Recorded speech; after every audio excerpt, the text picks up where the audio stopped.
Morgan Gibbs-White to Tottenham is off for now, and the circumstances behind it are beyond strange. After Nottingham Forest's unlikely European qualification, it was no surprise that the star names in their squad began to attract interest from the Premier League's biggest clubs. For his part, Morgan Gibbs-White played an integral role in their success, chipping in with 15 goal contributions along the way. Along with the impressive numbers he achieved, the Englishman also showed off his incredible technical ability while also providing a work rate that is much higher than most creative midfielders. Heading into the summer, City expressed significant interest in the homegrown midfielder, but seemingly chose to go a different route with the signings of Reinders and Cherki. And after the sale of Anthony Elanga to Newcastle, the rumors surrounding Gibbs-White began to go quiet, and it seemed like he could start the upcoming season in Nottingham. However, just a few days after the departure of Elanga to Newcastle, it had emerged that Tottenham Hotspur were closing in on a deal to sign Morgan Gibbs-White. This news came out of nowhere, and it seemed almost certain that Gibbs-White would be joining Tottenham Hotspur, with the deal even getting the signature "Here we go" from Fabrizio Romano. But in a shocking turn of events, Forest accused Tottenham of approaching Gibbs-White illegally,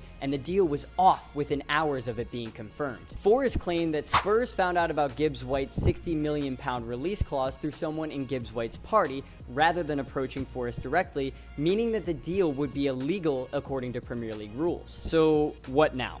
Well, believe it or not, there's actually a very high-profile example of this happening rather recently in the Premier League. In 2017, Southampton accused Liverpool of tapping up Virgil van Dijk, meaning that they believed Liverpool had approached Van Dijk directly before submitting an official bid for the Dutchman. The Premier League did launch an investigation into the details of the transfer, which did delay it, but ultimately the deal was upheld. If this example is anything to go off of, it seems like Gibbs-White will be a Tottenham player by the end of the window. On top of that, Alistair Gold now believes that Forest will not succeed in their attempt to hijack the transfer. What do you think?